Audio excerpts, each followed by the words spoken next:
all, we sinned all. Back then they made the S like a letter F, okay? Heaven to find, the Bible mind. Christ crucified, for sinners died. The deluge drowned, the earth around. Elijah hid, the ravens fed. The judgment made, Felix afraid. Public school textbook. Interesting. Here's how the youth, young people, learned their alphabet. A wise son maketh a glad father. Better is a little with the fear of the Lord than great treasure and trouble therewith. Come unto Christ, all ye that labor and heavy laden. Do not the abominable thing which I hate, saith the Lord. That's a public school textbook, folks. Guess what they teach the kids today? You're an animal. Share a common heritage with earthworms. Here's a textbook that has over 100 pages devoted to evolution theory. Not one mention of creation or God any place in the book. Not one. What has happened, folks? The United Nations has already declared.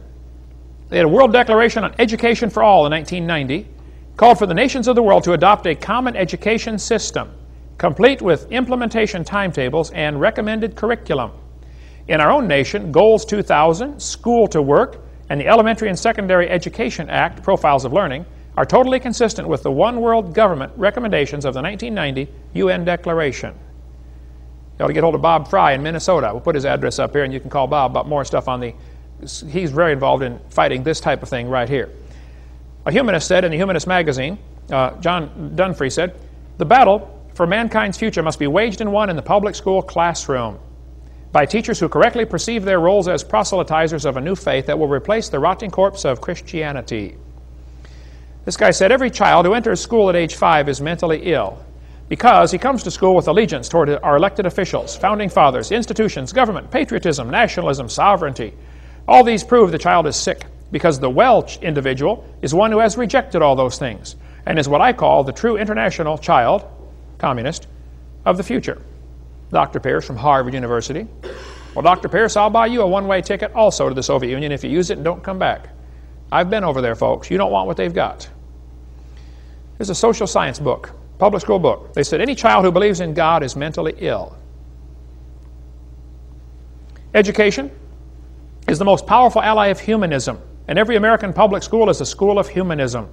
What can the theistic Sunday school, meeting for an hour once a week and teaching only a fraction of the children, do to stem the tide of a 5-day program of humanistic teaching? They're right, folks, and they're winning. We're losing. One professor said, as a matter of fact, creationism should be discriminated against. No advocate of such propaganda should be trusted to teach science classes or administer science programs anywhere, under any circumstances. Moreover, if they are now doing so, they should be dismissed. You should fire them if they believe in creation. An Iowa professor said, you should fail any student, no matter what the grade record indicate, if the professor discovers the student is a creationist. Furthermore, the student's department should have the right of retracting the grades and possibly even degrees if the student becomes a creationist later. That's the kind of thinking we're up against. Mr. Yefremov lives here in Pensacola. He came to my house several years ago. He's from Ukraine. He said, Dr. Holvin, here's my high school diploma. I said, yeah? You know, you're 50 years old, you got 5 kids, a couple of, 4 in college.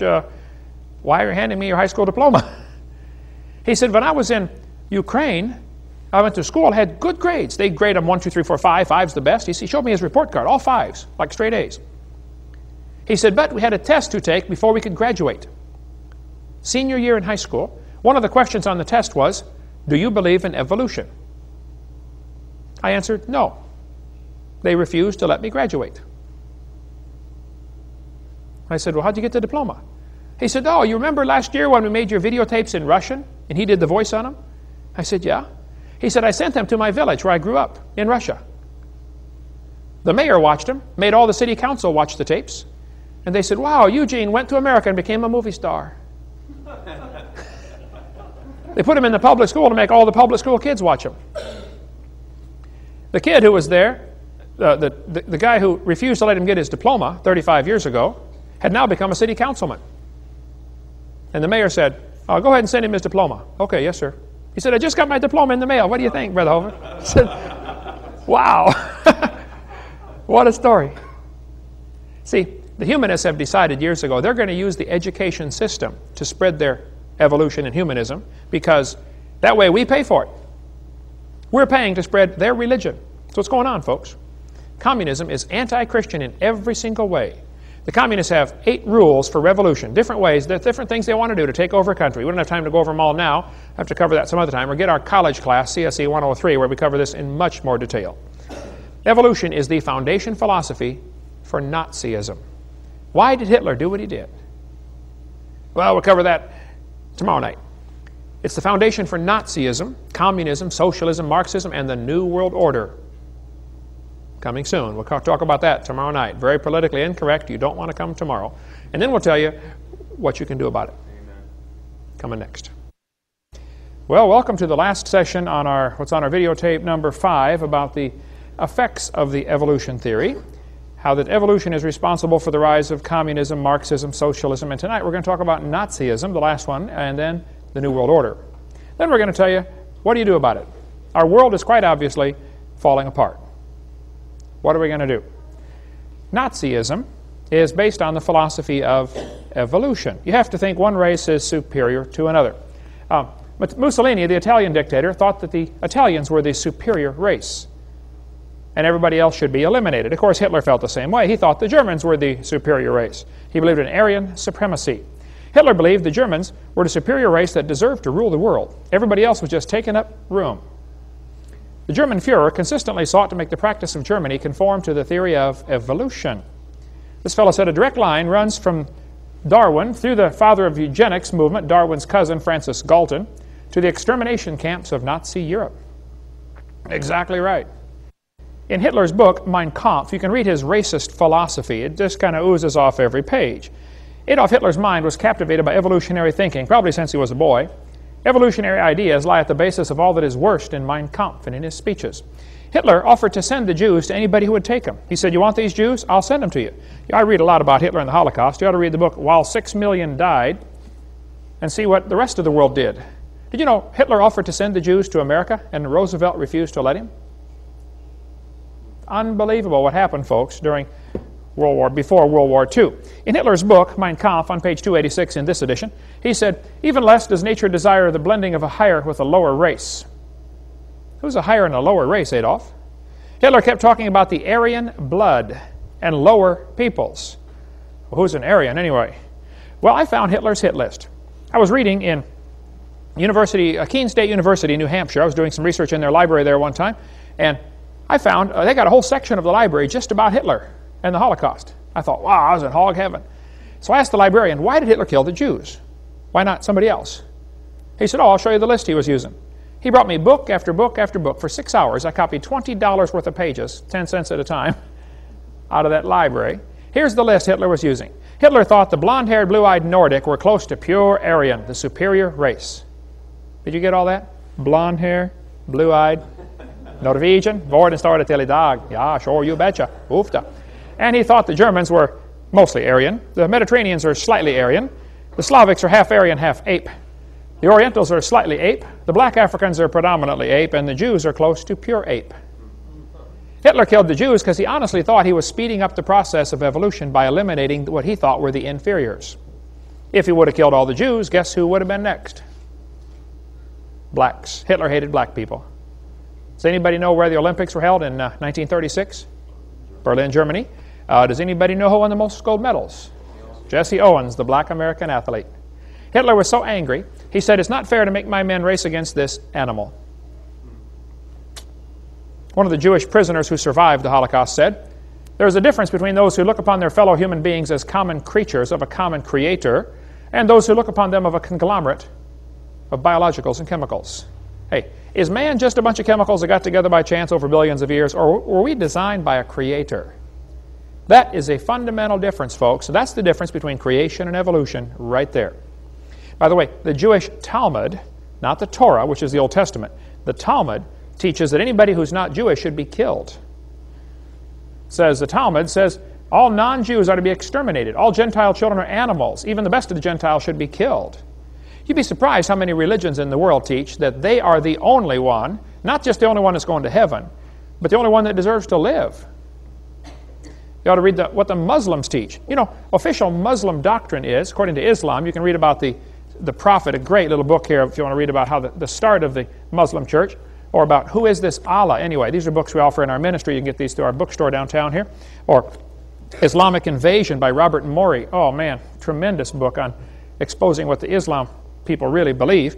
Or this one just new out by Don Boys, excellent book on Islam, America's Trojan Horse. Did you know the Torah, I mean not the Torah, the Quran clearly teaches if a person will not convert, they have to be executed. Here's the Quran in Surah 489. Allah commands that any person who leaves Islam or encourages others to do so should be seized and slain. Allah told Muhammad that all those who opposed his message should be killed, or they should be nailed to a tree, or their hands and legs should be cut off. You cannot be a good Muslim without being a revolutionary. You have to hate everybody that isn't Muslim. I feel sorry for the folks that are duped by that silly idea. They need the gospel. We need to try to get it to them. Okay? Maybe God's brought a bunch of them to America so we can win them to the Lord. But what Hitler did with his concentration camps and killing the Jews, I don't think it's possible to understand what Hitler did and why he did it until you see how evolution ties in. Hitler thought he was speeding up the process and doing the world a favor by getting rid of the inferior genes. He killed at least 6 million. I've been to Germany 3 times. I read lots of books about Hitler and the Holocaust just to keep my blood boiling. What Hitler did was a direct result of his belief in evolution. See, what you believe determines how you behave.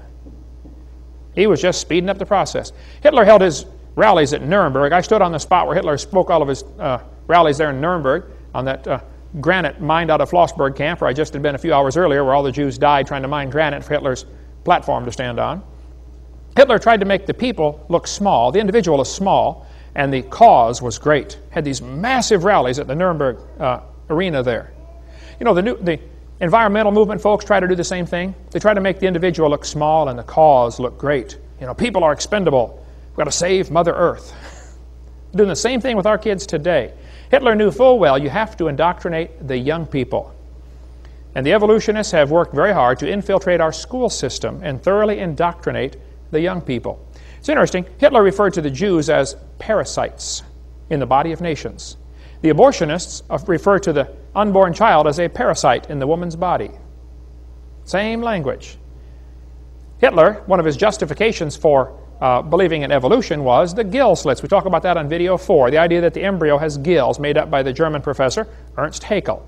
And that goes on. We can talk a lot more about that on our video number 4 about how abortion is murder based on the thinking that evolution is true. It's a crazy idea. Hitler said, this new state, Germany, will give its youth to no one. We're going to raise the youth the way we want them to be raised. There was a man in Skokie, Illinois that shot and killed a doctor. When they asked him, why did you kill this doctor? He said, because he's making blue-tinted contact lenses for people and he's diluting the Aryan beauty. Folks, the Aryan supremacy idea is not dead. There are still white supremacists all over the country. And I know I'm in the South. Well, get over it, okay? Nobody's better because of the color of their skin. Hitler tried to hide behind the idea that Christianity justified what he was doing. This excellent book by Marvin Lutzer at Moody Bible Press on Hitler's cross, about how he tried to make people think it's okay because God had told him to kill all these people. Hitler, one of his propaganda pictures showed him walking out of a church with a cross over his head. He was a liar. Did you know they had Nazi baptisms? Hitler secretly, though, hated Christianity. He said, I regard Christianity as the most fatal, seductive lie that ever existed, because Christianity teaches all nations are of one blood. You're not better than anybody because of the color of your skin. That's what Christianity teaches. But they had Nazi baptisms, Nazi altars. Just unreal what Hitler did, trying to hide behind the guise of Christianity. Now, the Japanese also thought that they were a superior race. The Japanese textbooks taught their kids for 30 or 40 years. When Darwin's book came out in 1859, when it was translated to Japanese several years later, the Japanese bought it up like crazy and said, wow, this is a perfect theory. They sucked it right in because it goes right along with the religions they already had there in Japan. And they said, wow, one race is superior. I bet it's the Japanese. They had special studies where they studied people, and they said the Japanese don't have as much hair on their body, which proves they've ascended further from the apes. And they said they have a milder body odor, and they were the superior race that deserved to rule the world.